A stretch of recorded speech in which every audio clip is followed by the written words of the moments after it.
You didn't think your superhero RPG would start with moon Nazis, but you were wrong, sir. I don't even know how the fuck we do start with this like weird ass team we got here. You start by splitting the party. Never split the party. Too bad, the party's split. God damn it. So we open inside of looks like roughly like a coffee shop. It is the House of Brews. There's some. It sounds like it's meant to be blues, but it's very synth. It's obviously more of a techno-oriented version of a blues riff. Um, Crowds. It's a Saturday. It's about right at noon. Normally the place isn't that busy, but quite a big crowd has come in order to get the day off for both Fee and Stryker, because today is Variable's birthday, and so that evening y'all have plans, which y'all can make up and figure out on your own, um, to do something for his birthday. But to do that, Stryker had to agree to a fight, and even though it wasn't necessarily planned that day, of course he didn't turn that down. To draw in a crowd and kind of get some money in for the place. And so piled around the ring, it is a circle. It's fairly good sized, basically boxing circle. There are energy barriers that kind of encircle it with little floating techno orbs around it that monitor the physiological state of the people fighting. So if somebody's getting too hurt, it basically shuts down the powers and fight's done. That way, there's no accidental deaths or things of that nature. Standing opposite of Stryker of the ring is a rather large individual. His face is wrapped in a red bandana. He has these kind of visor, goggled eyes, eyepiece on. He's wearing a basically fur loincloth with a red belt and chain wrapped around his waist, and his hands and feet are in wraps, and he's got a wife beater on. You've seen him in the rings before. You haven't fought him before, but he hides his identity, so nobody can really tell who he is. And he forms a giant mound of rock on his fist, and he comes slamming it down overhead to smash you as he looms over you. So you can roll to directly engage, Stryker. Alrighty. Man, there's not much environment for me to destroy, sadly. Destroy him. Yeah, but I can't in a china shop of his body, sadly. That's not collateral damage. Well, can you not, like, throw him into a techno orb or something? Can he break some of the techno orbs? I mean, you said this was like a ring? Is it elevated? It is up on kind of a pedestal, like lift around, with the crowd gathered around watching and everything. Then maybe I, like, back off a bit as he strikes, allowing him to, like, punch a hole through the ground, and while his fist is stuck, just quickly knee him dead in the eyes. Well, it's reinforced for super fights. I mean, it's not going to get destroyed from any casual fight. They'd lose way too much money if they didn't have that going into it. Okay. I mean, he can still do that move, have him smash into the ground, and while he's down, do that. But yeah, I'll do that and just not have it in the china shop then, because I don't think there's a way for me to cause collateral damage in a place where they intend for people to fight. Right. One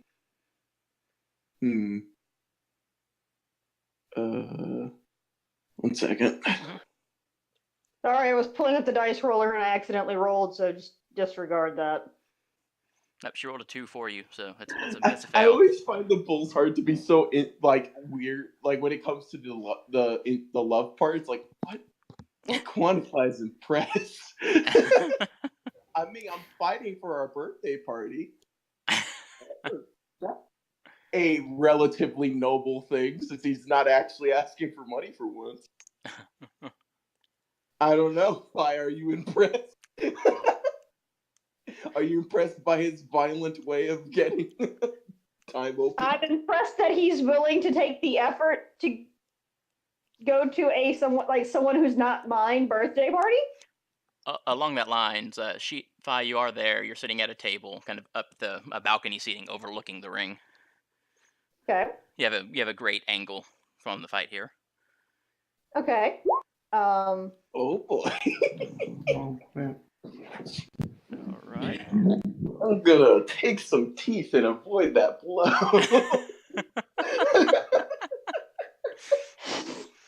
All right. Yeah. So as he comes down, his fist smashing towards you, you kind of take a step back, and he just slams it directly in front of you. And as he's down there, you bring your knee up, grab the back of his head, and just slam it up into his mouth. And as he kind of like staggers backwards from it, and you can't, because of the mask, you can't see anything, but it does seem to be getting a little bit darker around where his mouth is slowly. Yeah, he kind of smirks as he sees that his attack landed about the way he wanted and says, let's see how expensive your dental gets before you give. He just kind of "Ah!" and comes to run in at you again. So if you want to make an offensive move this time instead of reacting. Yep. I'm gonna do the same. I'm still gonna directly engage him as keeping honest with his word.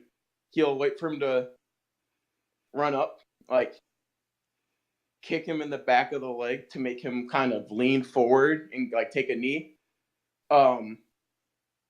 Step up off the knee and kick him dead in the fucking mouth again. Okay, go ahead and roll. Fucking eat it, fool! Yeah, so as he runs up, your leg comes out and it slams into his knee and into his leg, and he drops to one knee as you jump up on it, leap into the air, and just slam your foot back into his face. And he kind of tumbles backwards to the ground, just kind of laying there, like just dazed a little bit, and just drops the rock and just he taps out. Yeah, Stryker just looks non-pulse, like, man, he couldn't even get into it before he gave up. And the barriers kind of go down, and a young woman comes up, and she's in casual attire, jeans, a black t-shirt, and kind of puts her hand in front of him. It kind of glows a little bit of a orangish yellow color, and this is the healer basically fixing him. So he's still got blood kind of coming out of his mouth, but his wounds have kind of healed over a little bit. Still hurts though. As he just sits up and next time I'll be ready for you next time. Make it 3 exchanges. What? I don't get that. What? I don't understand. Like 3 exchange of blows. Basically last longer. Okay, I wasn't sure what you're getting at, like out of character. He just kind of nods and sulks off as the crowd's roaring out now. But yeah, some people kind of muttering they wanted a better, longer fight. But I imagine at this point, bets really with Stryker involved aren't one of like who's gonna win, more of how fast will it take. Like one guy's like, yeah, 2 rounds, I'm so good. And the other one's like, what the fuck, man? How do you always get it right? All right. So as Fee's watching all this, she walks up right at the same time to hear him say next time he'll be ready, and she just starts laughing. Keep telling yourself that. Just keep telling yourself that. As he he clearly hears it, he just kind of his head just kind of drops a little bit lower, and as he steps out of the ring, he just crumbles into a pile of rocks, and the rocks just move like a carpet out of the out of the coffee shop. Someone get Pilo out of here.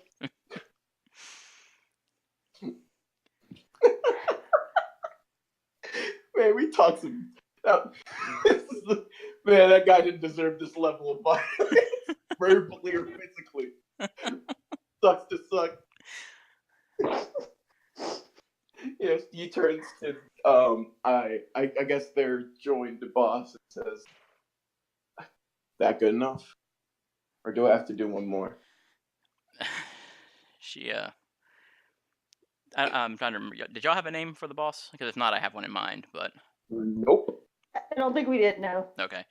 So Kiko, she or Keiko rather, she just kind of sighs and Should have known better, but a deal's a deal. So yeah, that's good. Hate to do this to you. What's her last name? We'll say Tan.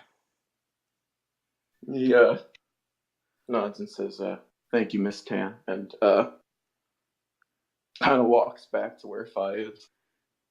So, what are we doing for this party? Well, apparently we are going to go and decorate our little cave and then jump out at this bastard when he walks into the cave. But, you know. He kind of... I've tried to say a surprise party might not be the best idea, but I've been overruled. You think, Mr. Pompous is going to be in charge of the decorations? That's not my, wheelhouse. Because they'd let me be in charge of it?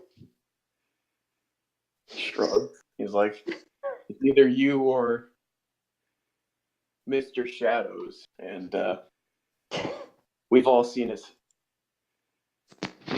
choice of decor. Kind of thinking of the cave where they stay at. It's like, party material. Well, it's either that or they let us out on the street, and we know that's not going to happen. He nods and says, well, I've gotten us the shift off. Where to next? I guess we could go pick up some food. He nods. Yeah. Okay, and so with that, we'll cut over to Stackhouse Manor, where we find Norman. He's sitting in his father's den. It's the chair he's come to know as the interrogation chair. It's comfortable, don't get him wrong, but he's being grilled at this point by good old Roderick. So, what have you learned so far about your team? They're strong, but I'm learning to work with them. I think they'll be a fine team.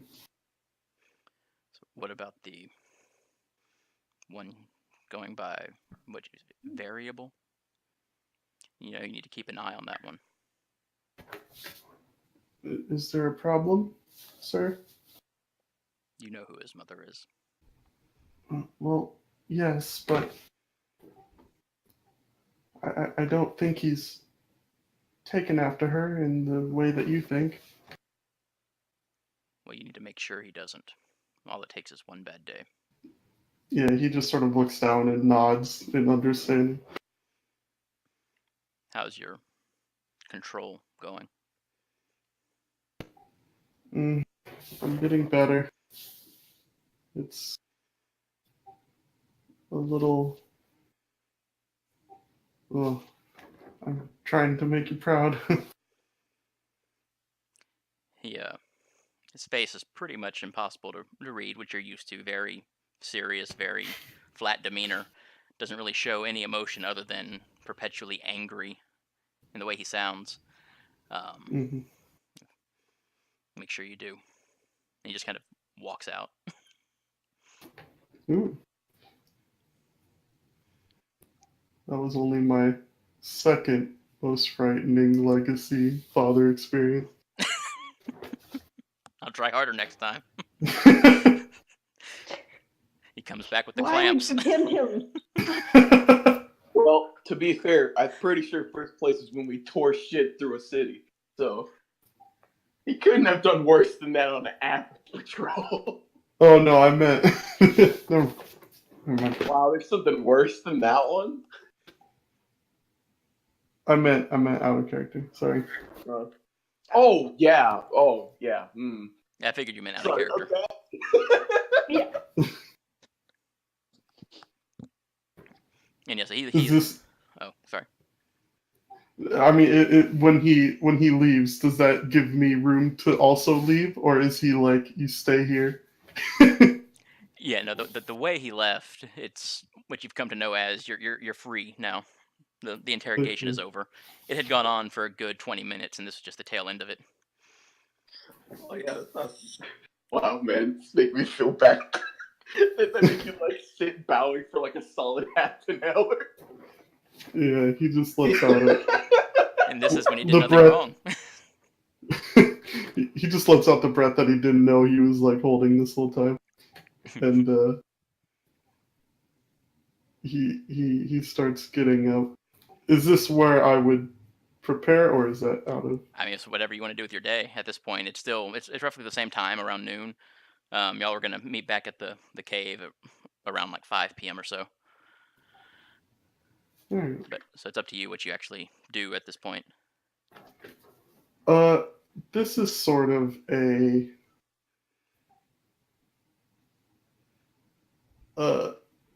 man, I really wouldn't want to ask my father for this. Gauging my relationship with Variable, would he tell me anything like a place that he would like to go, perhaps, like where he finds fun? Variable. Have y'all had conversations like that? I mean, I'm 15, so yeah, probably. I guess not Disneyland. Legally distinct from Disneyland. Man, So basically, some sort of like Uh, theme park is what you're getting at. Yeah. Also, I mean, like, since my powers are probability based, I wouldn't say no to a D20 cake. Basically, really go hard in on that gambling. I just wouldn't. Take him to the fair. Use him to win all of the goldfish. Oh my god, yeah. Oh, Let's get an aquarium. is there like a boardwalk or something, or a fair? Yeah, no. Halcyon is definitely a coastal city, so yeah, there's definitely a boardwalk carnival type thing that's pretty much year round. All right. They got an ocean land in the corner. Yeah, I think Norman. Distinct from SeaWorld. I think Norman is aware enough to know that the cave isn't exactly party hotspot because I mean he inherited it, so he didn't really get to choose what it looked like. It just does look like that. He probably doesn't even like it too much either, in terms of decor. So I haven't really gotten around to so- redecorating yet. Yeah, so I mean, I would like to think that it would be pretty wise to, after maybe the initial like let's see cake and whatnot, to move it to an event or something instead of just sticking around in there. Okay. So you'd probably go to the fair and maybe ask permission if it were to go a little later, like if they could get some alone time, maybe like with some games. I don't know. Okay. He's trying to buy out a carnival for like. No, I'm not trying to buy it out. I'm just. He just wants to rent it out. Just some private carnival time. Well, it goes I- on. Like the carnival itself doesn't close until about midnight on the weekend, All right, especially. yeah. Especially So on Saturday. then, yeah, that wouldn't be necessary. But he's gonna do like one of those like planning the first date types of things where he goes ahead of time and like looks at all the fun games and writes down like a little. So you're a little scheduling out schedule. the carnival. Yeah. We're gonna go here, and then we're gonna go here. At 6:15, we have to be at skee ball. Not 6:14, not 6:16. 6:15. Okay. So yeah, so you make your way that way, and do you how do you get around? Do you have a car, a bike? Do you have a driver? I'm assuming, because I mean I don't think we actually discussed, but I'm assuming that these stack houses, especially with that name, have money. Yes. Sure. Super fast, technologically advanced segways. I think other than the mantle of Obsidian Shade, I think actually Norman would prefer to distance himself from, the benefits of the Stackhouse clan. Like he would probably just walk or take a bus rather than have a driver drive him there. Okay. Honestly. Okay, so yeah, so you make your way to the bus stop to catch the bus there. And we will cut over to Thomas Andrews, who finds himself with metal manacles basically clasping around his wrists as they kind of flash, and these arcane sigils start kind of floating around them, and a headband comes down across his head as sigils light up and floating around them as he's gotten up and marched through processing. This is normal. He's come to be familiar with this anytime he goes to visit his mother. They don't know whether or not you have magical powers. They're just not taking any risks because they know who she is. And so you basically get your powers cut off unknowing to them every time you go visit her. But sometimes you have found that at times they still work because of the nature of your powers. It they short out without anybody knowing sometimes. So they get you up as they march you to the transit room, at which point the blinders go on, as you hear buttons being pushed and things of that nature, and you feel the familiar whoosh as you're teleported to the entry point to the deep, where your mother is being held prisoner, as you're slowly brought through and into the meeting room, which in and of itself is covered with arcane scrawl to prevent anything from her. And as she comes out, she's even more locked up, I guess. She has the same kind of manacles, but her hands themselves have like little metal caps at the end of each finger with rods to prevent her from bending her finger, so she can't make any sigils or shapes. Her sigils are a different color that float around her. They're red as opposed to yours being blue. Her manacles are actually, they have another binding that connects to a lock at her waist, which in turn locks down to her feet as she kind of is shuffled in the orange jumpsuit. And where you only have the sigils blocking around your wrists and your head, she has them pretty much everywhere almost, except for her face. As she's brought in to basically stand at the partition where you don't actually, you can't touch or hug her or anything like that, but as the guards back out and the doors shut, leaving you two there, and she just kind of looks up at you and smiles and happy birthday. Hey, Mom. How are you? How are you doing? I'm okay. Wait, actually, out of character. Did I tell her about the Nazi thing? I mean, that's up to you. You know that technically there's not supposed to be any audio recordings in here, but you don't know for sure if they are or not. If you're not wanting people to know that you're doing stuff like that. I think it's more if I would have decided to tell her like that I'm already out doing stuff. But yeah, I'll say I probably did. She'd probably have liked that. Yeah, if you told her, then yeah, when you told her that, she definitely enjoyed hearing that and basically egged you on to do it again. Beat up more Nazis, son. You can do it. She was like, I may have killed a lot of people for money, but even I had standards. They just didn't include not turning people into babies and blinding them, I guess.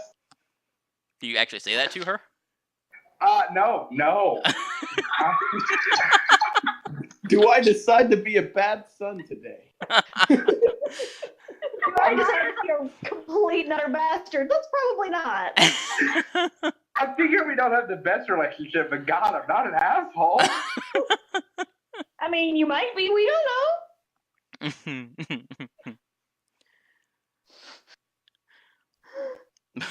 But yeah, so that was maybe well, how often do you visit her?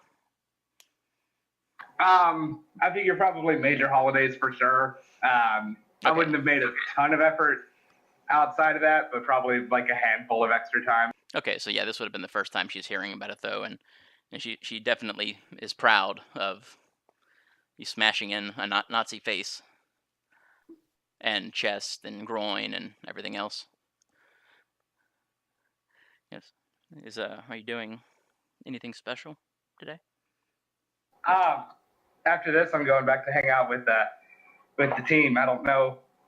They wanted it to be a surprise, so I don't know what all they've got planned yet. It's not a very good surprise if you know about it. I mean, I know we're hanging out, but I don't know necessarily what we'll be doing. I assume probably not getting into fights. That's not really a birthday thing. You'd be surprised. I know you probably offered discounts or something for days like that, but 2 for 1. She kind of says, like with a small grin on her face, like it's a joke, but poor taste, obviously, given her history. yeah. She just, I thank you for visiting me. I look forward to these days. You're welcome, Mom. How have you been? I'm same old, same old. Actually, what is it like inside the prison? Like, is she bound up like this all the time, or is she able to move around? Yeah, she's pretty much bound up like this all the time. She does get to commune with the other prisoners and stuff like that as much as they do it, as much as they allow, which isn't a whole lot given the nature of this prison being a supermax for supers. But regardless of whether she's around other people or isolated, she's always got like bound like this pretty much just because the nature of her magic. Yeah, they don't know if she can. She claims she cut herself off, but they don't know if she can reactivate it or if she's lying or anything else. So they can't risk not having her like this. Okay. Is she able to like read or anything? Because I figure so. I probably have at least been sending her books, keep herself busy. Yeah, they have a way to allow for it. Yeah. Okay. What would I have sent her recently? Because she has been a model prisoner. It still has to be in here because she killed a lot of people. Yeah, she did. Screw it. I'll say the last thing I gave her was Inferno. Like Dante's? Yeah, Dante. I know maybe not the best choice, but that one not being an insult, more just because I know she probably likes it. And she's made it clear as she really appreciates the books and everything and all that in the past too. So I wish I could be there. How's But how's your father? he's good. We don't see each other a ton. You know, he's always pretty busy. They got this new bill out that he's trying to campaign against. So, but we see each other sometimes. We still go for pizza. Oh, that's good. Don't lose touch with him too. He's not locked away.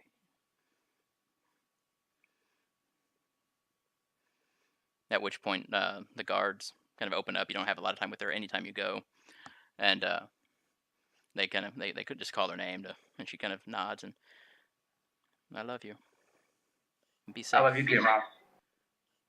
And she kind of gets up and starts shuffling out and kind of glances back as she's walking out and half-hearted smiles and walks out the door as it shuts behind you as you're in reverse order brought back out and freed of everything. And as you're getting uncuffed and all that back in the Halcyon station, one of the guards, it's never really talked to him before, but he's seen you come a few times. And don't you ever get tired of all this? Is it? I mean, yeah, it's a chore, but it's my mom, right? Yeah. My mom killed all those people. I wouldn't have anything to do with her. Yeah, well, that's you, I guess. Yeah. Yeah, I'm normal. And he's trying to shift your freak up and your mundane down by basically saying you're a freak by saying, oh, you're still lovey-dovey with your serial killer mom. Did you want to resist that or accept it or? No, I'm gonna resist. Okay. Okay, yeah, that's 2d6. 1 sec. Yeah.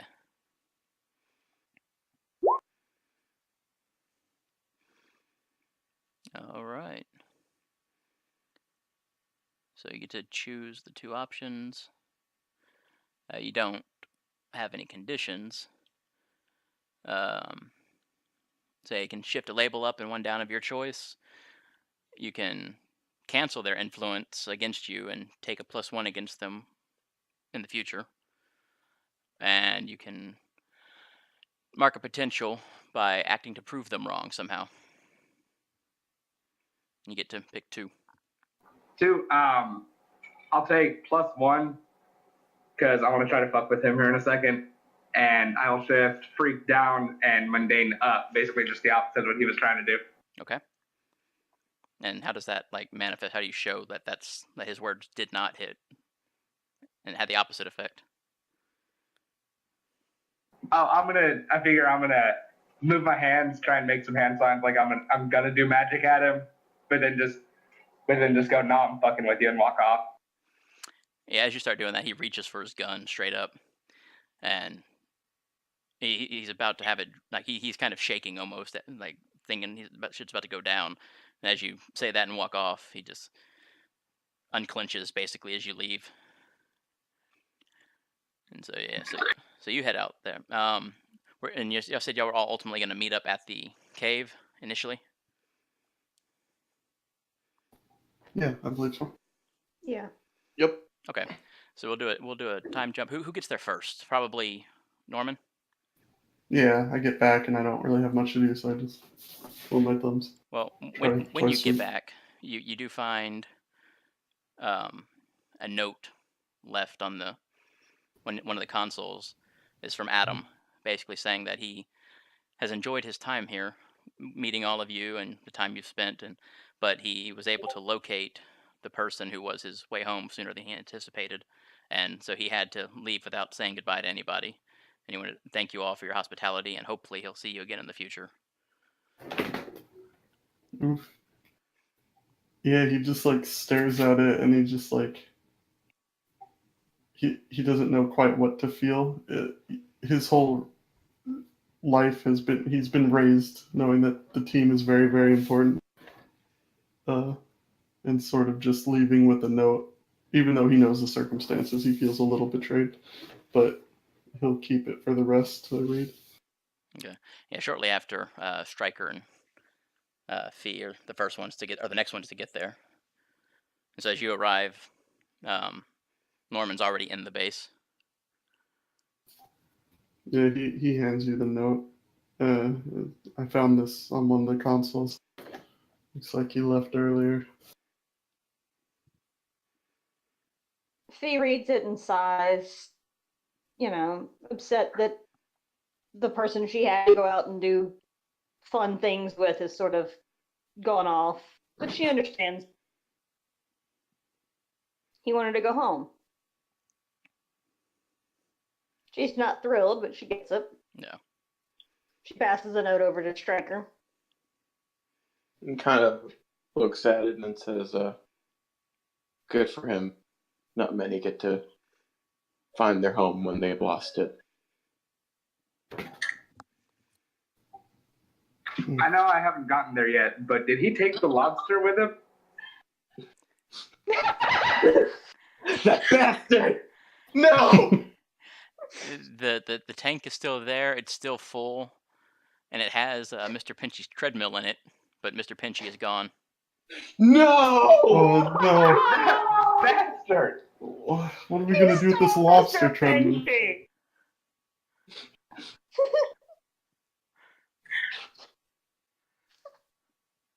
Mr. Pinchy's leash is also gone. Well, at least he's on a leash. Ain't going out renegade. At least he didn't run away. We don't know what a wild lobster could unleash on this city. Indeed. Stranger things have happened.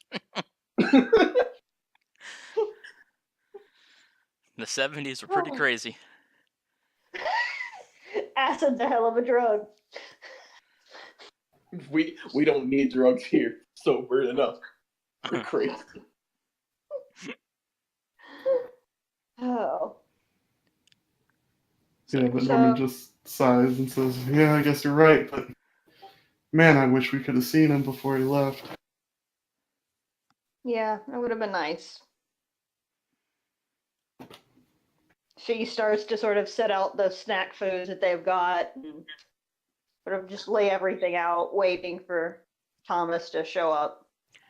You as you're kind of setting stuff out, you find that there is a bag, like just a nondescript brown paper bag, sitting on one of the chairs, kind of out of the way, so that Norman didn't notice it on his initial entry.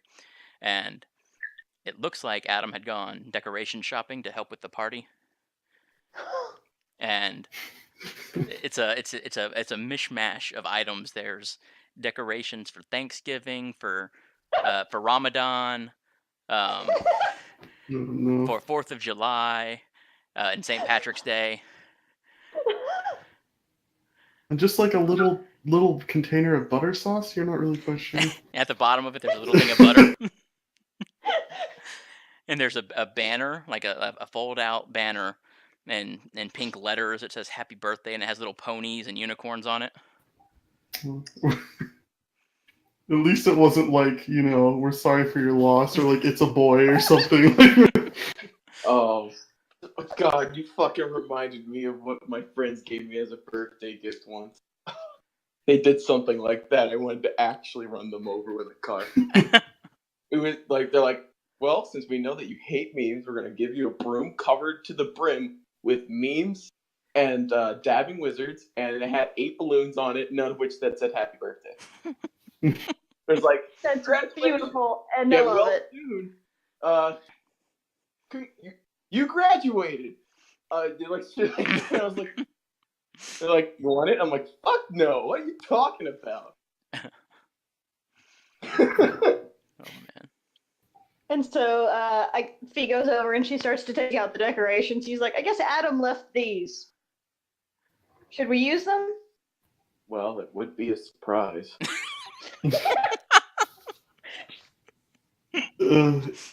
Yeah, Norman just sort of looks around and says, yeah, it's a bit drab. I guess, as long as they're colorful. Oh, these are from Adam. Of course they're colorful.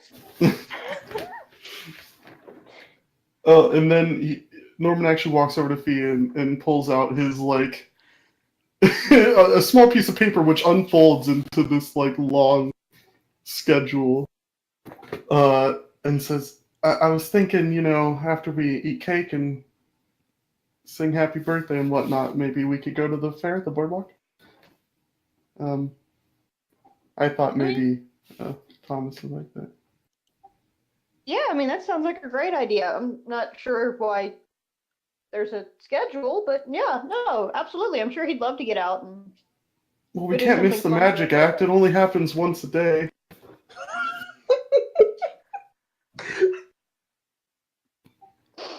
And I drew, there's like a little route.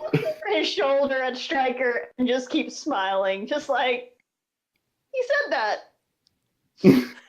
Okay. After she looks at Stryker, I like hide the schedule a little bit so it's behind her, like so he can't see it. And then I start whispering about the route and the map on the. I took like one of their pre-made maps and drew all over it with little notes. Good, because I don't know how Stryker could even like begin to react to that. Oh yeah, no, he doesn't want. He knows this is. I'm picturing the map. Looks like one of those family circle things, like Jeffy getting called inside with the dotted line going everywhere, and it's like looping back in on itself, and it's going like the most convoluted way possible to get from point A to point B throughout the entire carnival. Yeah. But it does hit every event. It's like, right at 6 p.m. the sun just hits the carney's eyes, so we can maybe pull off a little ruse and get away with it. Why are we looking in Carney's eyes? What are you dragging me into? What Because the hell? the eyes of the carney are full of experience. They have seen some shit. And at sunset, you can see what they've seen. I'm not sure I want that, but okay. I thought You know. I thought you were gonna talk about the carnival's cover of Eye of the Pig. Either that or what? Oh, wasn't there like something like that in like the Walker Texas Ranger theme? When the eyes of the ranger are upon you, when the eyes of the carny are upon you.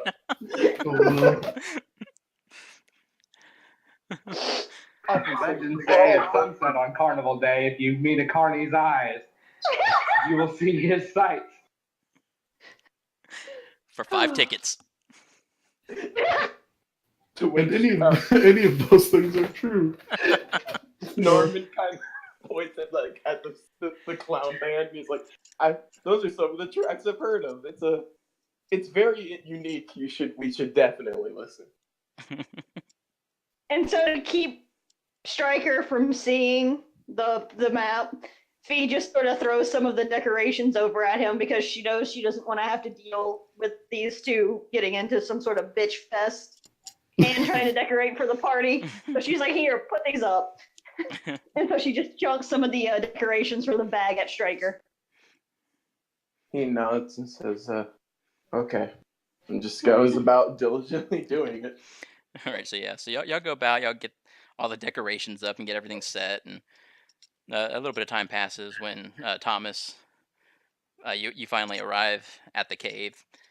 The entrance slides open and you step inside. Which is a penguin. And like maybe 1,000 party poppers and like 20 gallons.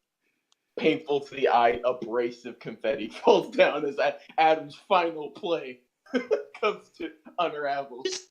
Just all of the confetti that he could find just falls. Yeah. I mean, I want to see if I can dodge. Well, I was gonna say roll to directly engage. I'd like to think that I veiled at least some of this in shadow. Okay. So that, So as you walk in, and y'all are all waiting for this to happen, nothing goes off.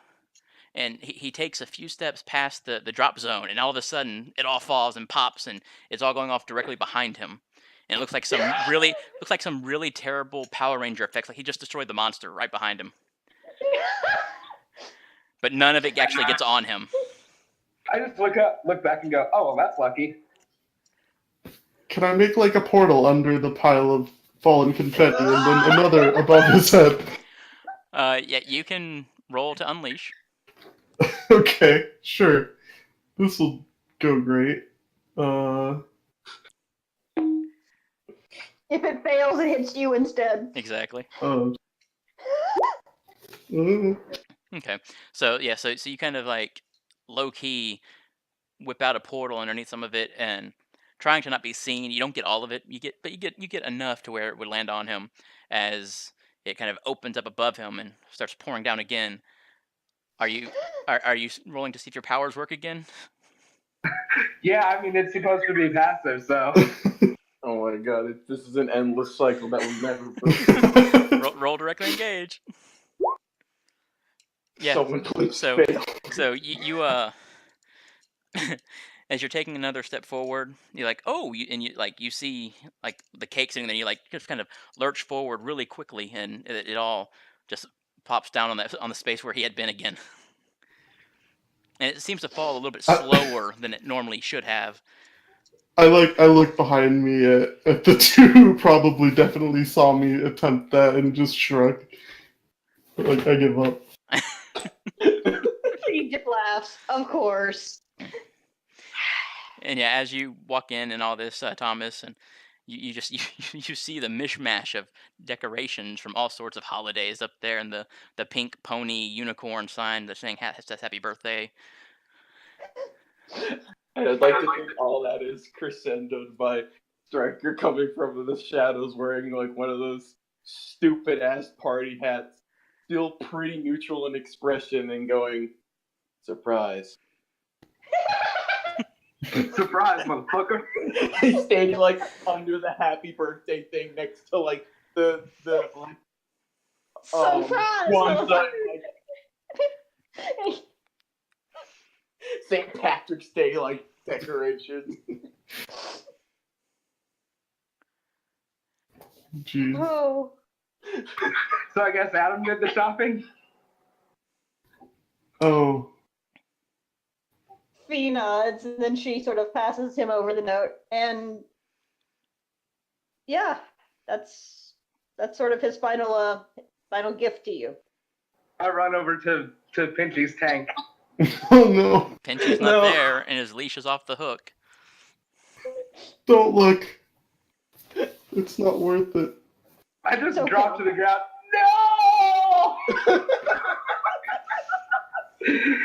Didn't Roll, get up. Well, whatever. I guess he's okay. Go ahead and roll. Let me see. Actually, just do unleash your powers. Pinchy just wanders in.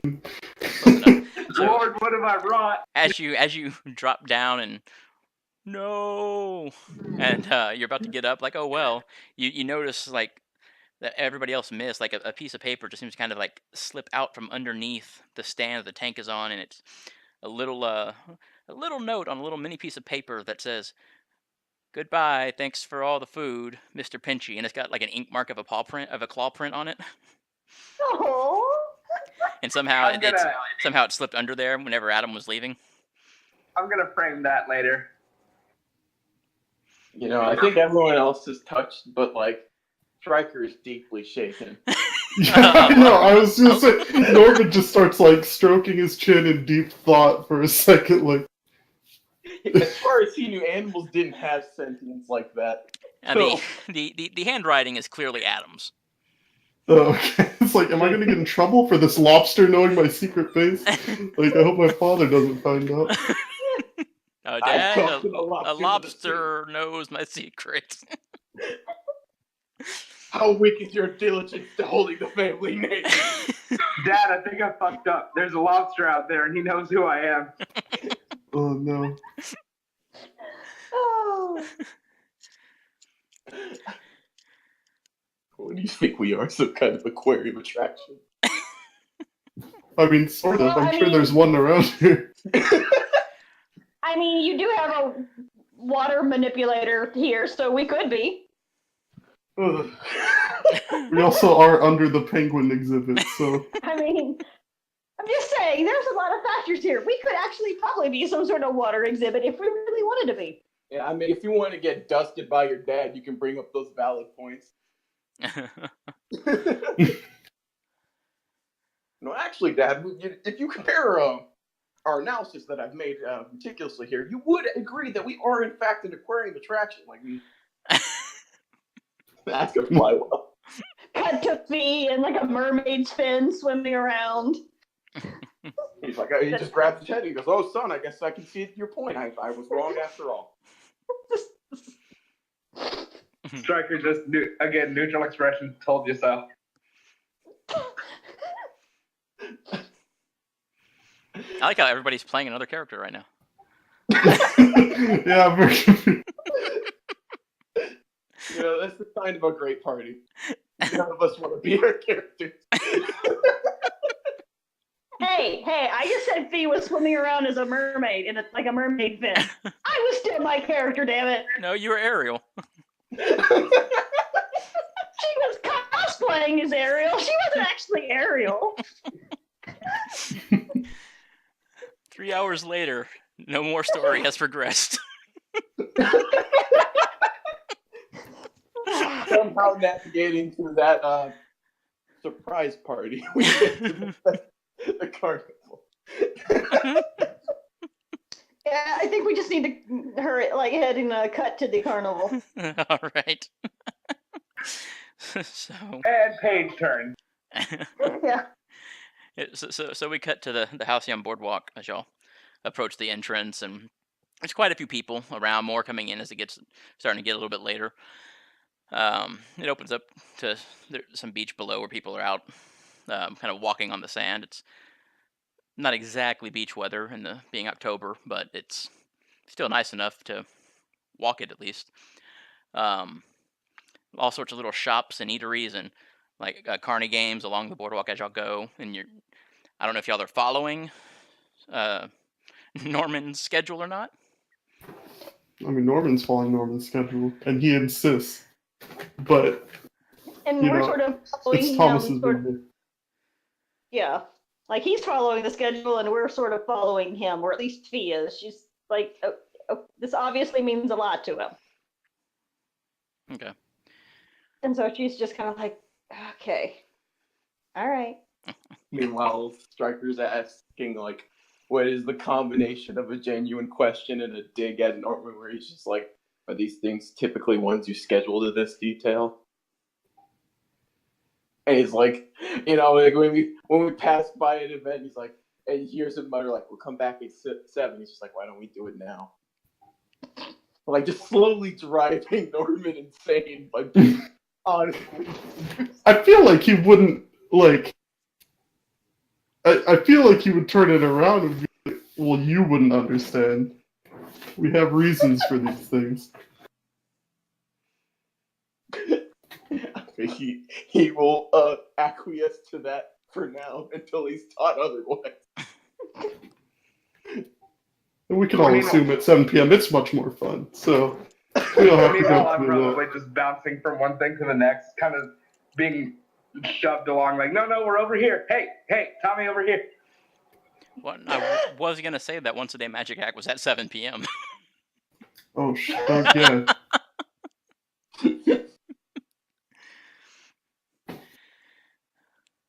So, yeah, y'all do some random games and, like the test your strength type of thing and throwing some rings on the bottles and all that. And there's a Ferris wheel and a few other like kind of like tilt-a-whirl type rides out there. A set of like the swings where it kind of flings you out pretty far until you're almost like even or whatever on your side. You ride a few rides on that, and I'm assuming Norman was like watching the clock very closely to make sure you don't miss the magic act. Yeah. Yeah, peak of Ferris wheel is maximum sunset. Then straight to magic act. Everything's going to plan. Being on the But Ferris what about wheel. looking in the Carney's eyes? I thought we were supposed to look in the Carney's eyes. Well, that was earlier. The magic act's at 7. At 6, the Carney's eyes. My apologies. So you I'm look in just the going to Carney's start making eye eyes. contact with every carny we pass. You look in the Carney's eyes at 6, then you get on the Ferris wheel to watch the sunset, and then you go to the magic show. Okay. So people are kind of gathering around the stage that's been built up for the magic act. There's a big sign across the top of it.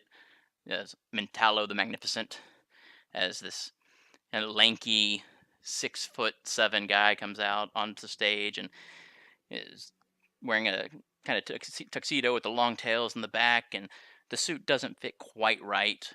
He's got a big handlebar mustache and a big top hat, looking like a stereotypical villain who ties like women to train tracks. You're like, "Ah, you've all gathered here to see the magical and the mystical. You've come to the right place." And like, there's not really much of a reaction from the crowd. And he just, yes, the magical and the mystical. And he throws his hand up, and like fire kind of shoots out of it into the sky and out of his sleeve, and throws the other one out. And pigeons seem to come out of nowhere, flying out of his sleeve. Also, are you not amazed? And so, seeing this as the opening thing, and now adamant he was, how's Norman feeling about like what he's seen so far? Yeah, normally his introduction doesn't go so long. This might take us off schedule, so... Meanwhile, like on the other side of that, of like before, is Stryker going, isn't this just kind of par for course in a superhero city? Oh, Stryker, stop being so mad. Yeah. Like, he's saying the shit that needs to be unsaid in the audience. And some of the people around him are like, yeah, I never thought about that. Phil, did you ever, yeah, you hear that, what that kid said? Yeah. Oh no. Yeah, Bob. I never really With thought about one that. I mean, sentence. I've seen Solarion fight a giant spider. I mean, he shoots fire out of his face, out of his fucking face, and this is the guy's got lighter fluid up his sleeve. A few people start kind of like walking away. One guy in the back just shouts, "Boo! Solarian did it better!" And you She see, just kind of puts her like hand over her face and just like, okay, thanks for doing this. you see Mentallo getting kind of flustered and like, okay, yeah. So, I need somebody from the audience. Somebody from the audience. Who volunteers? And nobody's really raising their hands at this point either. Thomas, do it. Fuck it, it's magic. I'll volunteer. Okay. Yeah, and like weirdly in contrast to him, borderline destroying his art act, like Stryker is paying legitimate attention. Like he's probably the only one earnestly watching. So like a weird mix of like the truest of fan and also the biggest destroyer. So yes, you as he sees you raise your hand, Thomas, and come up on stage. Come up on stage. Fee shouts out, "It's his birthday!" Oh, then what a great day for you to be up here. It's even more mystical on your birthday. I stick my tongue out at B. Just,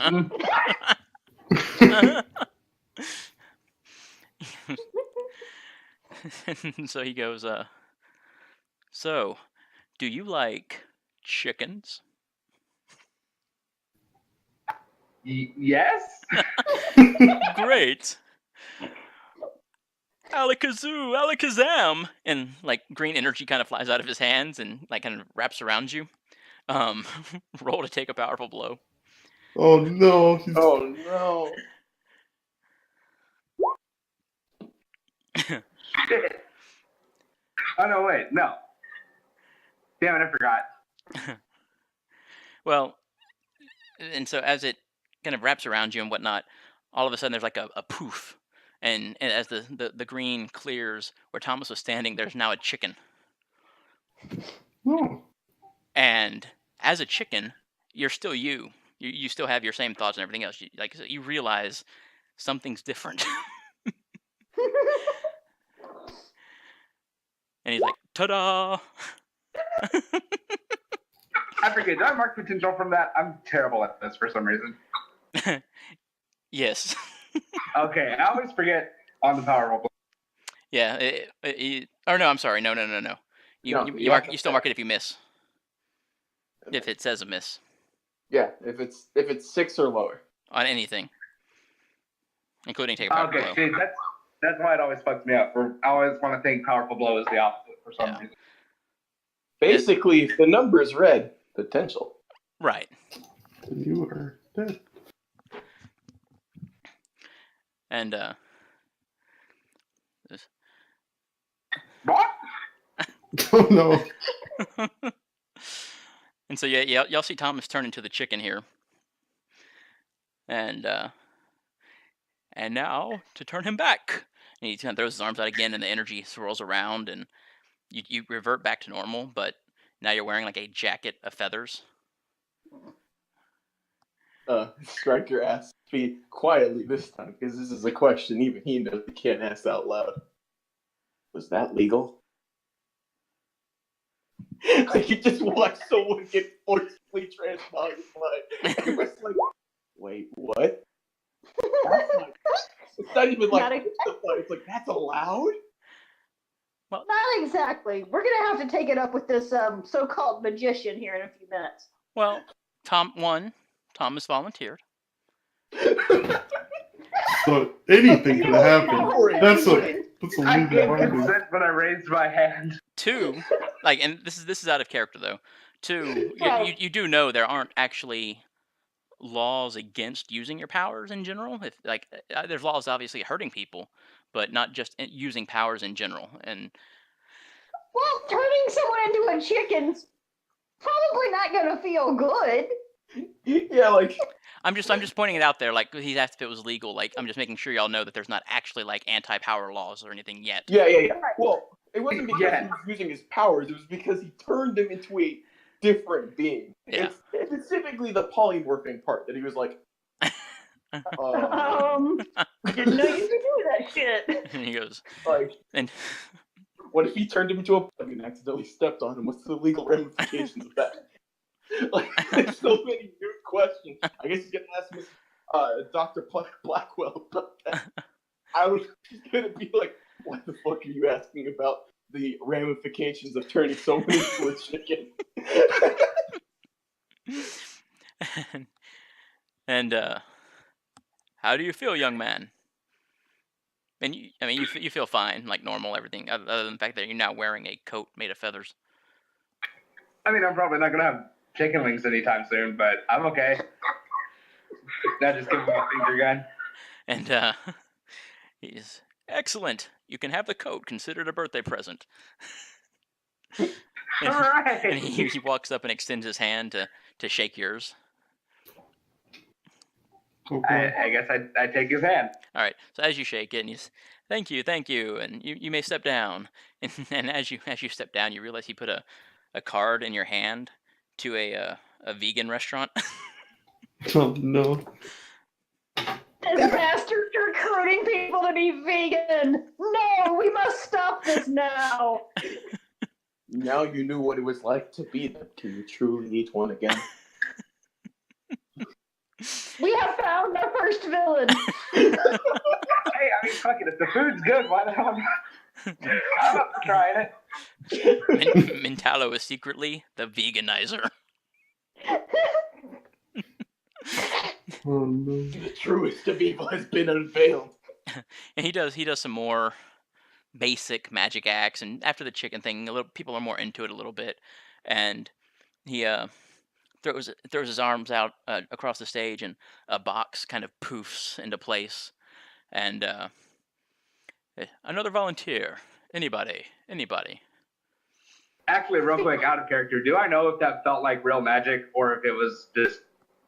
Well, no, you said I was a chicken. Like, Yeah, you turned into a chicken.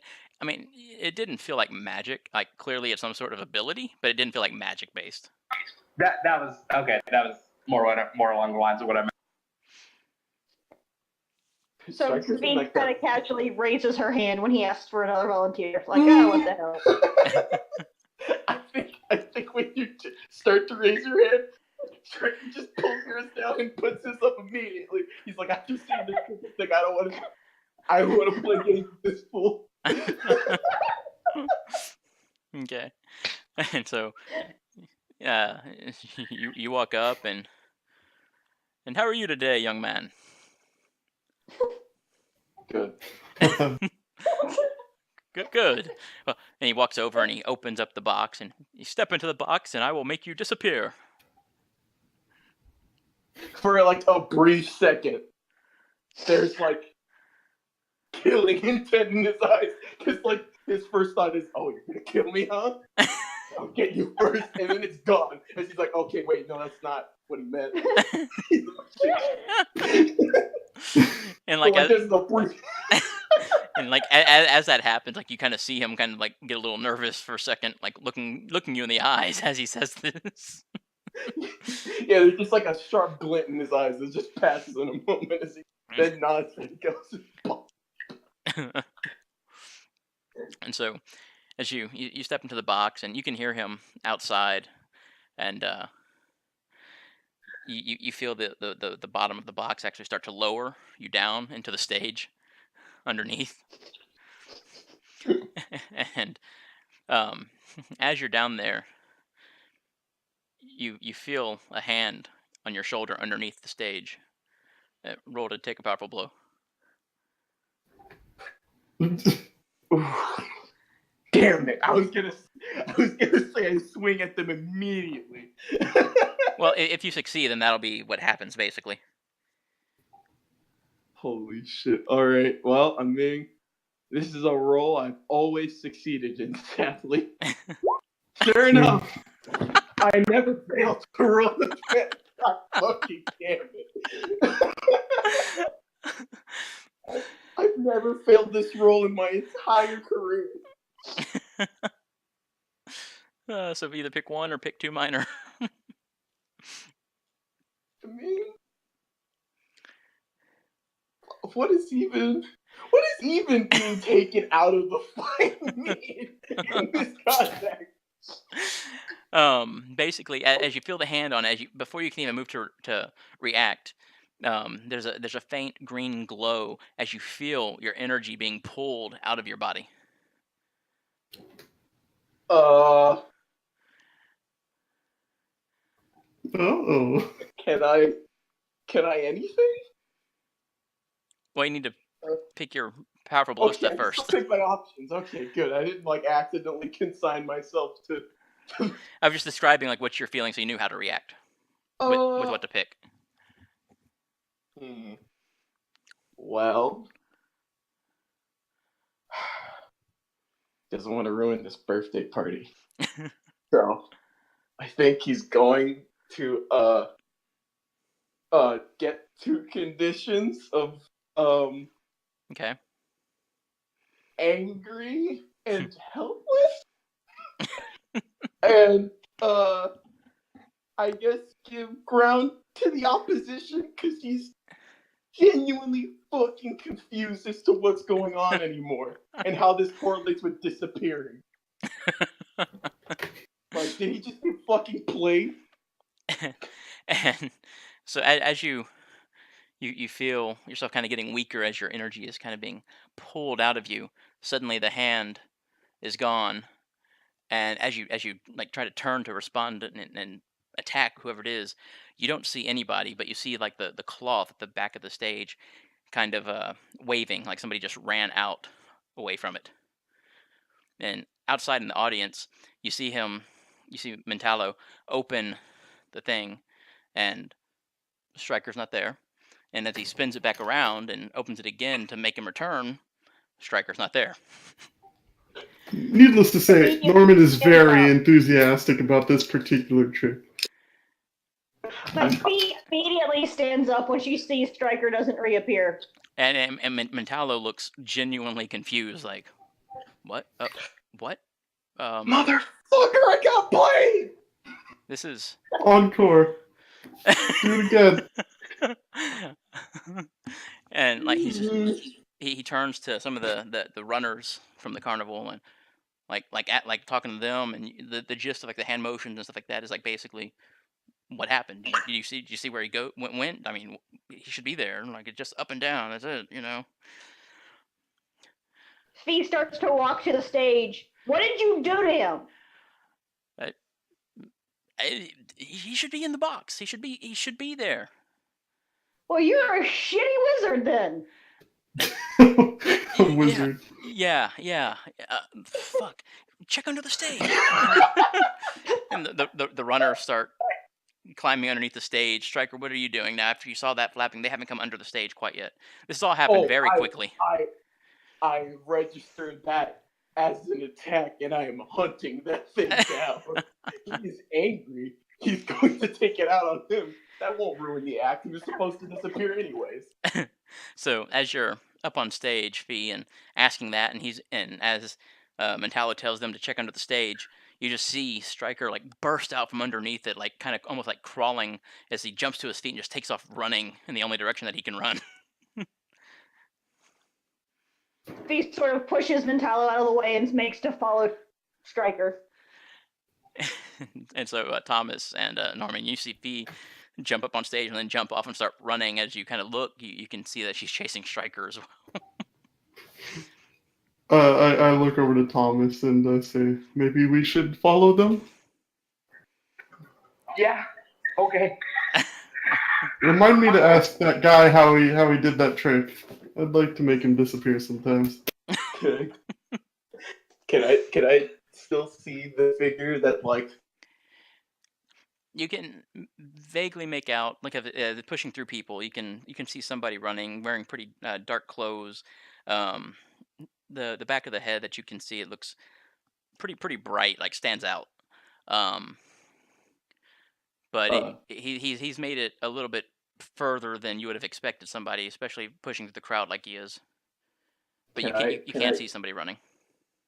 Can I try to provoke him into stop? You can. Yeah. My goal here is like, even if he doesn't stop and wait for me, because like, dude, that's very rare. I'd need to very much scare him. I want enough of a pause that I can at least close some distance and like maybe identify what he looks like. My goal is to get him to pause. I'm going to. You can roll, but it needs to be a full hit, and I need a good description of what you're doing that would actually make him pause. Oh, because just yelling at him wouldn't do it. I think I'm running and like, there's like probably maybe one of those like knife jugglers, and like as he's starting to like throw up a new one, Stryker just grabs it and like throws it directly at this man.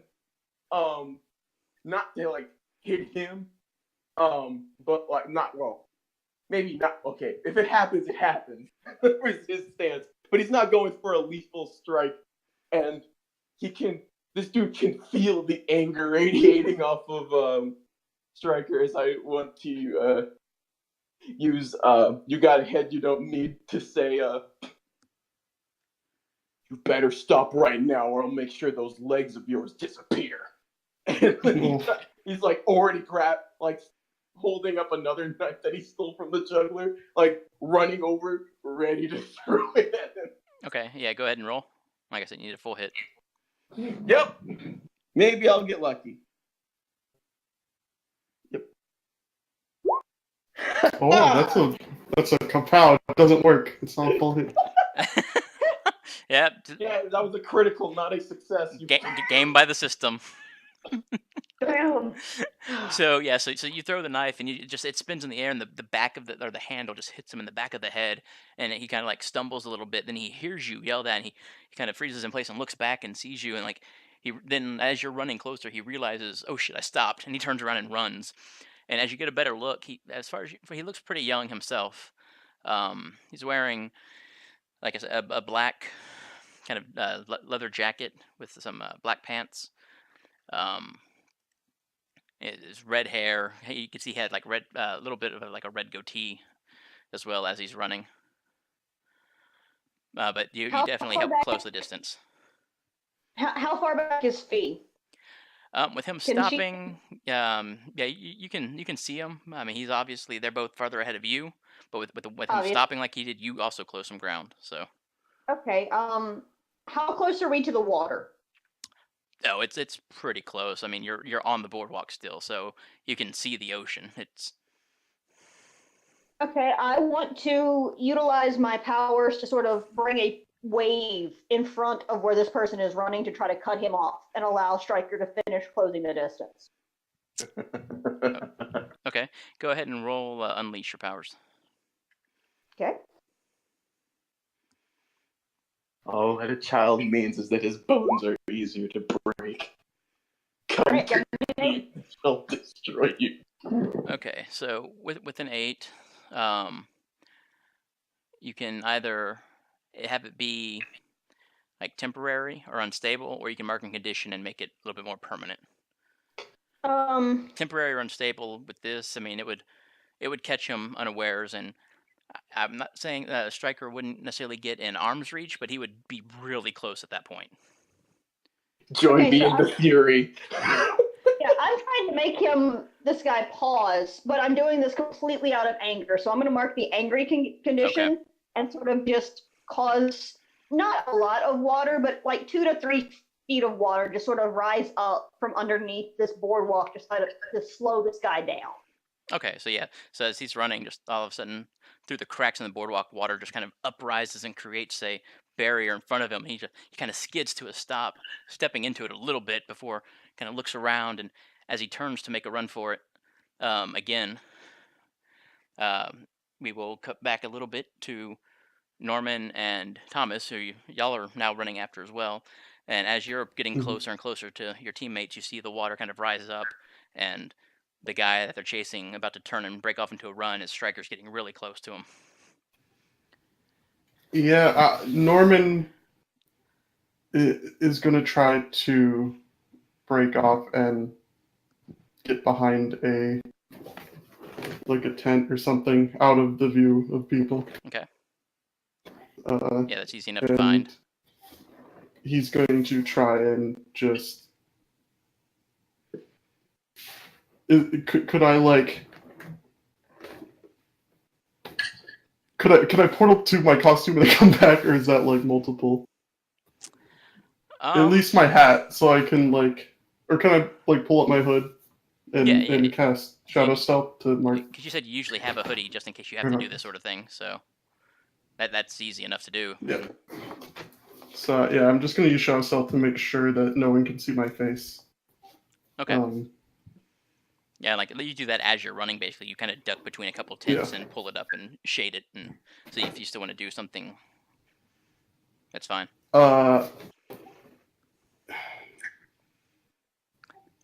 Could I then just try to get Thomas closer with the portal? Perhaps you can. Go ahead and roll to unleash. Yep. I quickly yell, "Heads up! You're getting closer," before doing it. Oof. Okay, so yeah, as you hear Thomas, or you hear Norman yell, "Heads up!" and just a portal of darkness whirls into existence in front of you, Thomas, as you run through it and come out the other side. And so now you're basically running directly at the guy head on, as Stryker's coming at him from the side now, because of the way he turned. Well, yeah, I guess first off, same thing as Norman. I probably, since my face covering for my suit is just a domino mask, I probably have one in my pocket that I slap on as I'm running into the portal. Okay. And otherwise, since I'm facing the guy when I come out, I'm just gonna run and tackle. I guess just kind of slam into it, not even stop, just slam into him. Knock him into me. Yeah, I'm gonna try and pinball him into Stryker. Okay, roll to directly engage. I'm about to make my WWE friend very proud. And and as all of this is going on, people see this commotion kind of going, and so most of them are scattering. And so as you run out of the portal, mask on, you slam into his shoulder, and he actually kind of stumbles backwards away from Stryker. But this very big burly biker guy happens to be walking by, and the guy bumps into the biker, and he just shoves him, and now he's kind of stumbling directly towards Stryker. Yes. We're near by a stall. Which, well, it was a stall when I'm done. Because I want to grab this boy and German suplex him straight through it. Okay. Go ahead and roll. I think you have a special move for that one, don't you? Yep. I mean, that means I'm going to succeed. It's just a question of whether I'm going to get hurt in the process.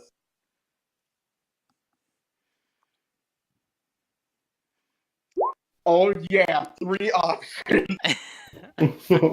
This is about to be the worst day of his fucking life. What move were you using?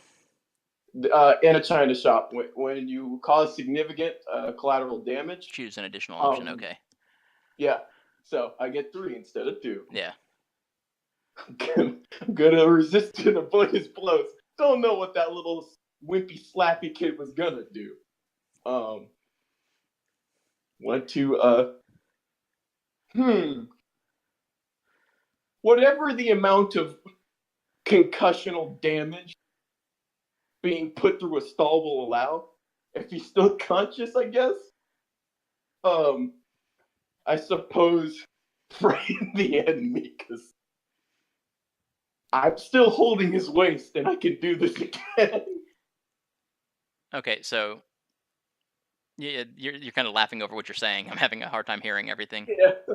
So I guess I want to cause as much concussional damage as possible. because being German suplexed through a structure probably would be enough to take most people out. Okay. And if he is still conscious, frighten the opposition because I'm still holding on to his waist. Okay.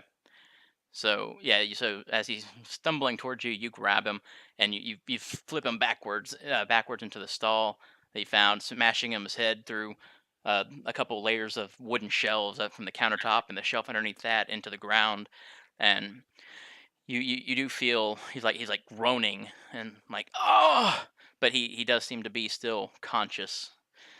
And he's like I'm sorry, I'm sorry, but you still have hold of him. So can Fee run up now and sort of spray some of the water into his face to sort of like waterboard him? Oh my god. Yeah, I mean you can. God, first we beat up a Nazi, now we're waterboarding carnies. He tried to take my soul. He started it. So what is your goal with that? Is it just to hurt him basically, or are you actually trying to achieve something? So she is angry and she is dead set on someone who is attacking her little brother she's going to make sure that he won't do that ever again. Ooh. Okay. God. So he's dead. She's not going to drown him, but she's certainly going to make him think he's drowning. I killed the kid. All right. Roll to directly engage. Okay. I love that every time I think of what would Stryker want her to do, she does it without pause. I was like, man, pie in the sky would be great if she waterboarded. And then she's like, I'm waterboarding him. I was like, yes. All right, so I got an 8. Okay, so if you open the handout for page 1 of the handouts there, if you don't already have it open, you get one option from the directly engage table, which you're basically trying to frighten him from what you sounded like. Yes, so I'm trying to basically sort of frighten him into stopping resisting. Okay. We want to break this child. And so she sort of just like runs up on them and just directly sort of pulls some of the water out of the barrier and sends it straight into his face.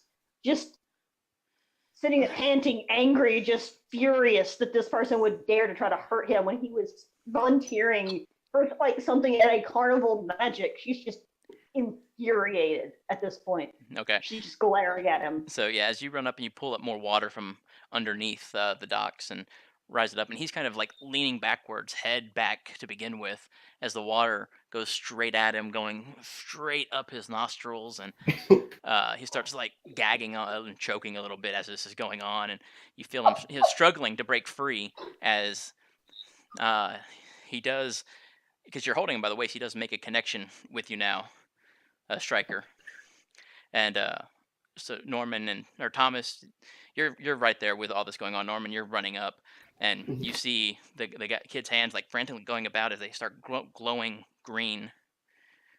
As he's trying to, you see his hand about to touch Stryker again. But Norman, if you want to go.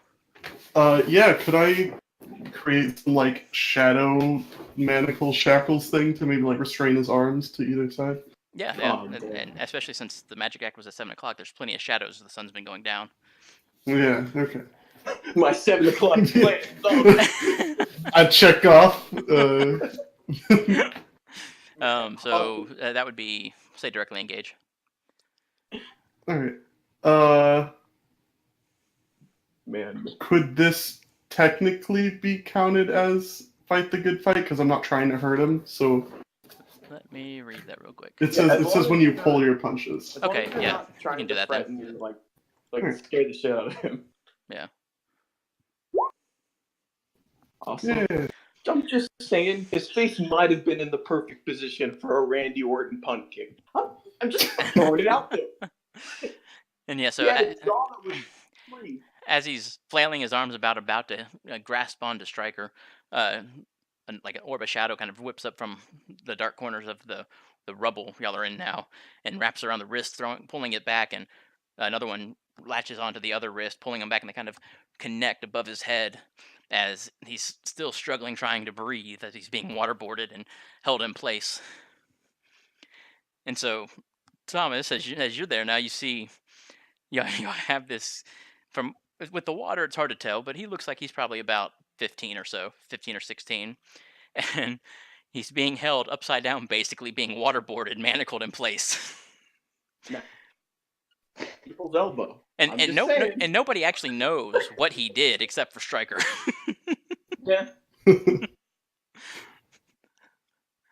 I mean, yeah, I guess, dude, what'd you even do? He can't talk. He's being waterboarded. That's true. Stryker, what'd he even do? Try to rip my soul out of my body or something. It felt awful. And he's being dead honest, like he doesn't know what else to say.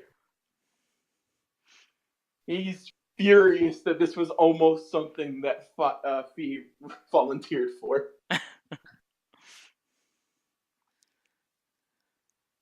Okay, well, first off, I guess, magic-wise, Kyle, are souls a thing, or is he just overreacting?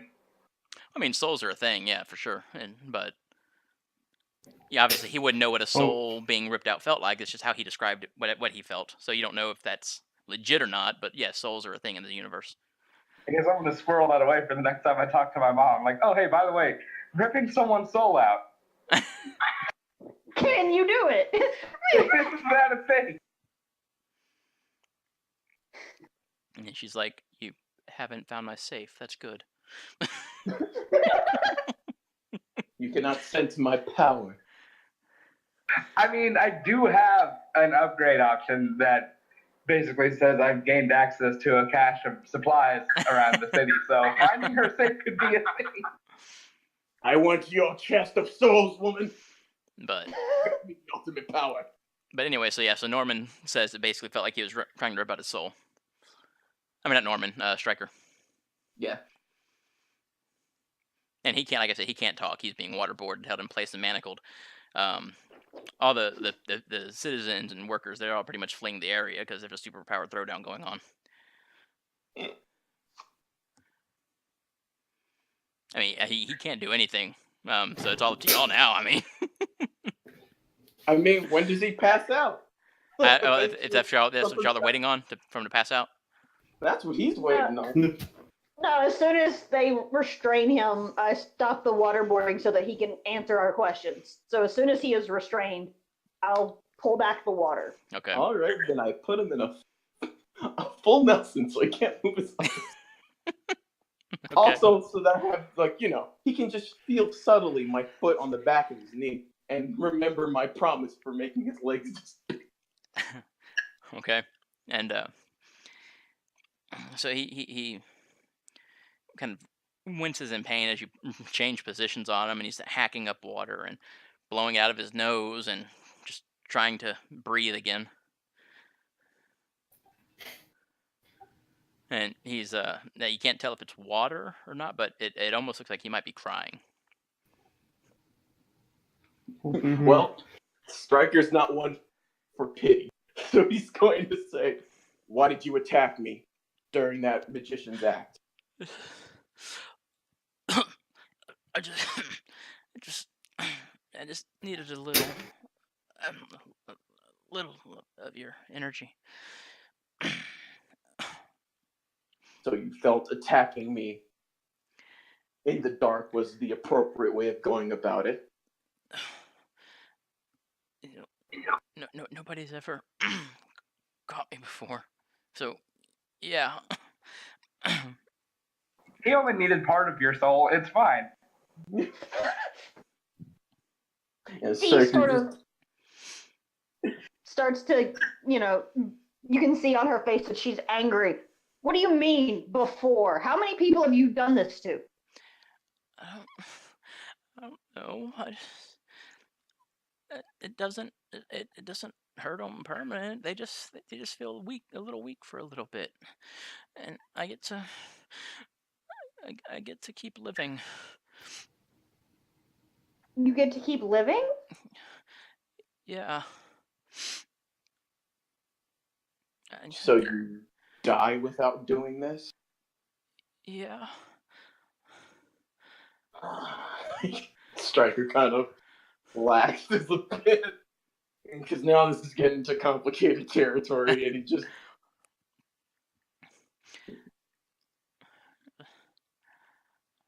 kind of looks at the rest of the group. How long have you been doing this for? A couple years. That's when it started. How old are you? 18.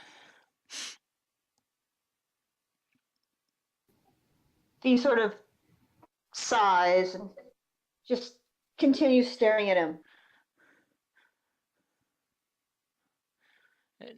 Did you never think to, I don't know, ask for help? I mean, I don't. Or permission? How do you ask somebody, hey, can I take some of your life force? It's okay. You'll get it back when you go to sleep. I mean, that Like seems that, like a yeah. good start. There's a lot of good people out there. You'd be surprised. Especially if it means you dying. Attacking people is going to lead to you dying quicker. Stryker just kind of nods, being the direct cause of said thing. I just, I mean, this is, just, I don't, and he's having a hard time even talking now. And it's obvious that he is like actually tearing up and like kind of crying. It's not just the water from being waterboarded. Yeah. Stryker kind of grips his shoulder and says, and does your parents know about this? I assume your family wouldn't be approving. I haven't seen them in a long time. I don't even know if they're alive. When was So the last you're time on you your saw own. them? Y'all kind of talked over each other. Yeah. Sorry. Go for it. Okay. So you're on your own? He nods. I can understand the frustrations of being on your own, but this is not the correct way of going about it. He says as he recites two different lectures mixed together of Dr. Blackwell and by trying best to be advising. It sounded painful. More like confused. It sounds fairly robotic. And he's still kind of angry, so like there's like moments where he's still clenching his teeth. Like He's trying to be good, but he's also still kind of pissed about it. He's like, yeah, there's like if we were in the same position, I'd be breaking the shoulder instead of gripping it.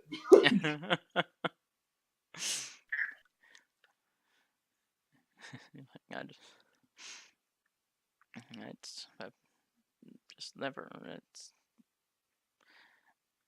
Nobody's ever been hurt by it. how do you know? Do you follow them home? Do you watch them go to sleep? No, but normally, I mean, it's local, so I see them again sometimes. Sometimes. I mean, I'm a lot of tourists too, I'm sure, but I mean, it just makes you a little tired. That's all. And I always just young people, because I don't want to hurt anybody who's old and doesn't have much energy to give. He kind of looks back to the group and says, I do not feel law enforcement is appropriate, and while I still want to hit him, that would be somewhat undeserved. He sort of nods, but she sort of just keeps looking at him, watching him closely. I mean, I could. he hasn't been resisting or anything. His hands haven't started glowing or anything like that. Yeah. Maybe the doctor would have a more agreeable proposal for rationing out others' energy. He kind of like is trying to navigate with the words he knows this very weird situation. You can see that he's struggling, especially when he says rationing. Because he's like, that doesn't feel like the appropriate word, but I don't know what the fuck is for this. But it's all I got. So yeah. And so, what about Thomas and Norman through all this, hearing all this?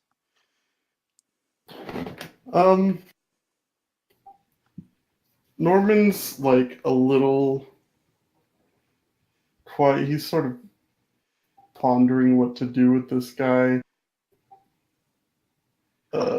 How badly the schedule was ruined. I don't know. The schedule might have like room for unexpected villain fight or something. Yeah. Stryker I hired this guy. Scheduled in some like miscellaneous free time. But yeah, he says, yeah, you're right. I don't think the police are necessary. Do you not have, I know this is weird, but do you not have a friend you could perhaps borrow some energy off of? Yeah, he just kind of shakes his head. No, and no, I don't know. I don't have anybody. Is this an illness, or is it something that someone put on you? It started when I found out that cancer, and I think this feeds it, so it doesn't kill me.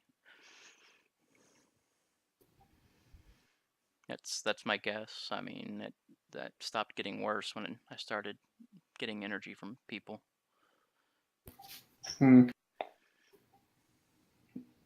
If the side effects are as temporary as you say they are, I'm sure you could just find some help if you asked people.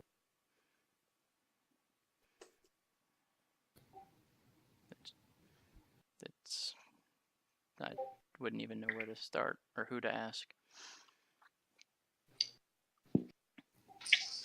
I mean, they're right. Doctors are a good start for illnesses and situations in which you need to be cured of an illness. I don't have insurance. We may know someone. What's your name? Billy? Billy? Okay. We'll help you, Billy, but you have to promise that you are going to stop feeding on helpless people underneath the Magician's Act. Well, it's not normally under the Magician's Act. I just saw today had a little bit better crowd than usual. Younger crowd. But I understand. I know this might be a bit crude, but have you tried it on an animal? I know it may not fit anyone's.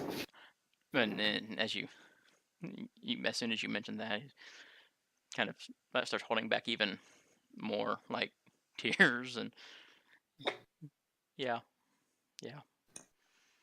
Oh, that probably didn't go well. Okay, yeah. Sounds like a way to lose a pet. Never mind. I guess Stryker will say, well, now knowing that it's temporary, I'm willing to deal with it for now.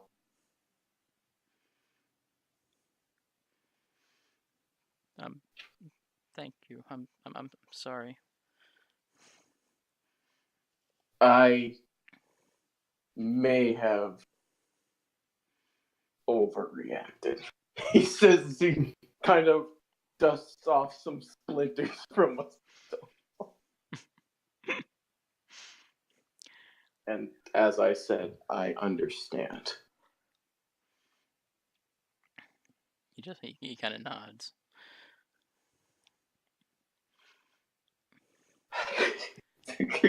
Like, And you still have him in full Nielsen, and he's manacled by Shadow. Oh, yeah. Oh, sorry. Yeah, I would assume once he full Nelson, the manacles were a bit unnecessary. So yeah, and like during the pregnant pause of me undoing the full Nelson, Stryker says, "I guess this is gonna put a pause on the birthday thing, huh?" Yes. Well, this party may have had a bit too much of a literal bang. Fee sort of pushes all the water that she'd gathered on the boardwalk back down into the ocean, and just like, should we take him to Blackwell? Probably should be interested at the very least. She might know a way to help him too. First, is there any cake left? Did we eat all the cake? Yeah, there's cake left at the base. I mean, I vote. You've had a rough day. I vote we take him back and let him have some cake first. It's still my birthday, damn it. But do we want to take this guy back to our secret base just to give him cake? I mean, I could Yeah. teleport him there. He wouldn't know where he was, and then just get him out of there. But Okay. man, I don't know if there's any cameras. My dad could be watching. Why That don't seems we like a just pretty bad idea. bring the cake out of the layers? Yeah, that's a better idea. I thought you liked that one. We go from waterboarding a cancer patient to dynamics of cake distribution. I mean, that is Stryker consistent. As far as I've seen. I German suplexed a cancer patient today. I didn't know that before he started shit, and I probably would have done it anyway.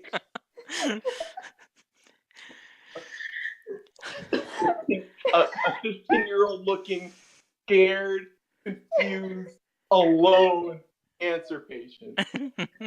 Straight through a stall. And then waterboarded.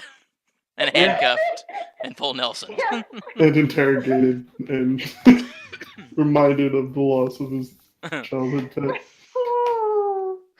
We're gonna call this one a wash when it comes to the team dynamics. It's always a wash when Fee's involved. That was a full victory on team dynamics. We were all as one, crushing that cancer patient. And may I just say, ban. The kid got wrecked. I mean, we were a very effective team. However, Yeah, if that was an actual bad guy, we'd be good. yeah,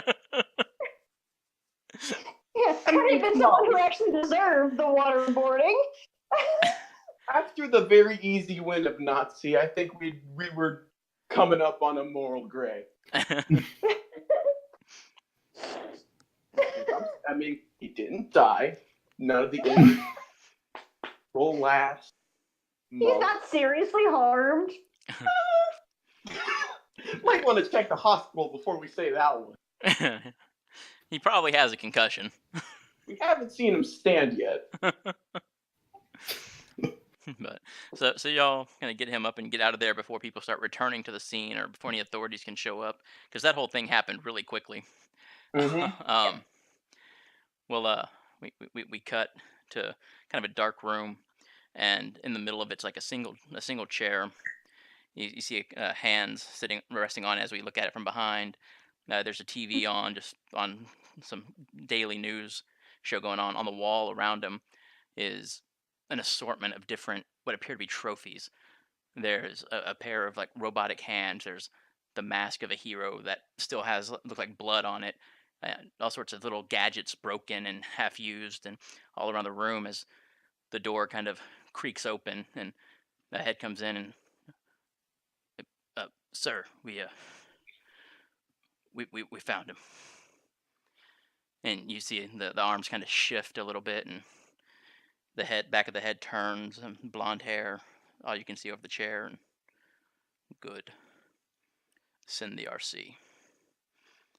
And we'll call it a night there. All right. Okay. So we got the end of session moves. Yeah. I think everybody grew closer to the team with that one. Much like Nothing like waterboarding a cancer patient to bond as a team. not a lot of teams get to say they fought cancer. It's true. It's very true. It was a very uplifting experience. All Oh, right. So Holy on the shit, handout man. 2 there, the peripheral moves, there's end of session. So whoever wants to go first.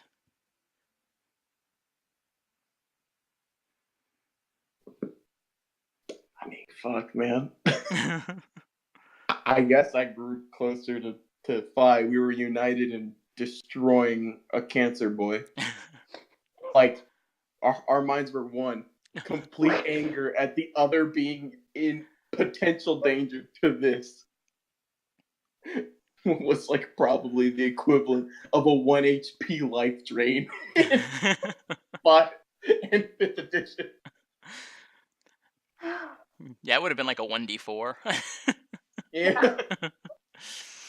All right, so Fee, if you don't have influence over him, then you get it now. If you already do, you can shift his labels if you want. 1 up, 1 down.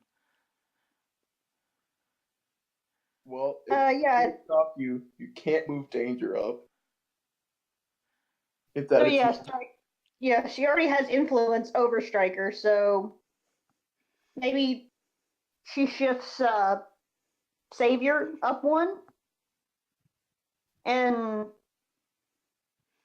Mundane down, since they were very much not mundane, since she put someone through a stall. Oh yeah, now I got the appropriate -2 to up mundane that Stryker should have. And that was completely unplanned. Are you going to clear condition or take potential? I think I am going to clear the angry But condition, this since is obviously this is for Stryker still. He gets to Oh. choose which one. I'm For gonna him. take a potential. Actually, I have a question. Yeah. Would actually, maybe not. I was about to ask, could putting him through a fucking a stall be equivalent to hurting someone to clear angry? I really hurt him in a couple of different ways. Yeah, that would clear it, I think. Oh. Mechanically, at least, even if Stryker's still angry. I think he's relieved some of it between like getting revenge as swiftly as and tenfold over his personal philosophy.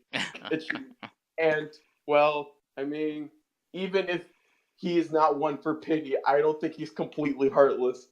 Hearing that he's a cancer kid might have some wind out of his sails. Okay. Who wants to go next? I mean, I'll go. Why not? Seeing as I went around trying to plan the party for Thomas, I think we grew a little bit closer. Okay. So Thomas, if you don't have influence, you get it. And if you do have influence, you can shift his label 1 up, 1 down if you want to. I think everyone has Okay, I do influence. already. I think have influence. All right. Mess me up.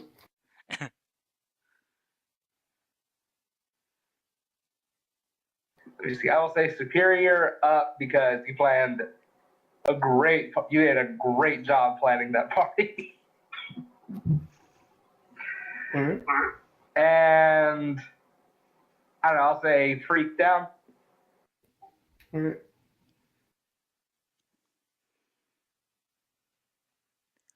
Now make any condition, so potential, I'm assuming. Yeah.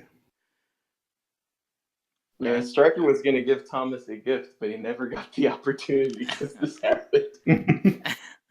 I guess he still will. Yeah. All right, Thomas or Fee? Okay, I'll say that, yeah, we grew closer to the team.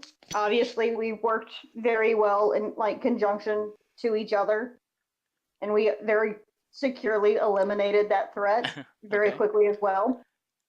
You need to pick one person in particular to give influence to.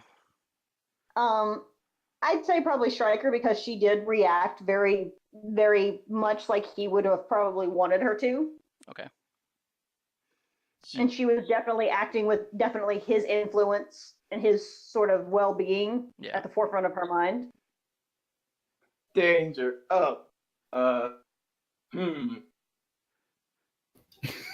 Superior down, because that may have not been the smartest play. I won't say mundane down because it came from a actually very normal place of you hurt my family.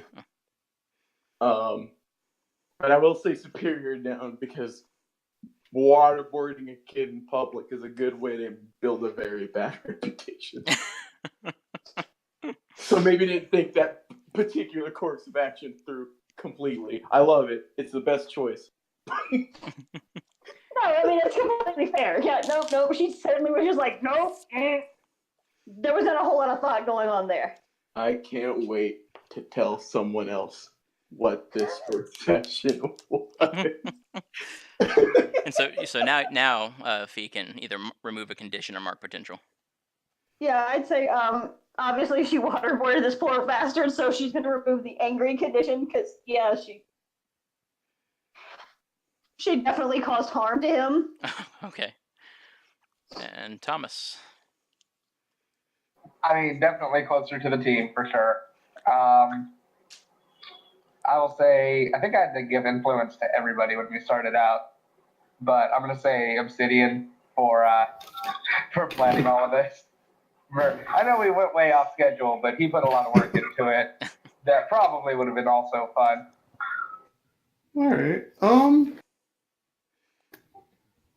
Well, judging by the numerous times you've just gained various spurts of luck, I might have to say freak up. Maybe superior down, I guess? No. Mundane is always safe when you move freak up. Yeah. Mundane down, I guess, because it was a little superhuman.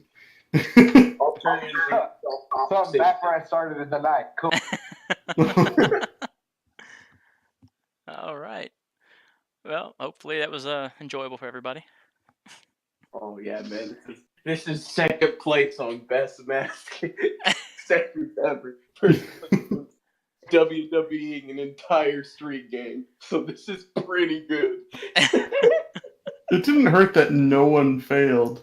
Oh, except for conditions, but... Oh, yeah. Oh, wait. You mean when I 100% succeeded in eating shit? Yeah, the only time you failed was taking a powerful blow. You succeeded beautifully on everything else. Well, if you want to be technical, I succeeded beautifully on that roll too. It's just that roll 20 wants me to die. He succeeded beautifully at getting punched square in his fucking face. Yeah, that's true. You succeeded very well in taking a powerful blow. Yeah. He got the shit knocked out of him, but he did it with grace. It's a radiant rarity that I get an 8 on it, let alone there. I'm gonna go tell my friends. See you guys later. Do what? I'm gonna go tell my friends about this. Oh. All later. All right, have a good one. All right. All right, y'all have a good night. Thanks for playing. Night.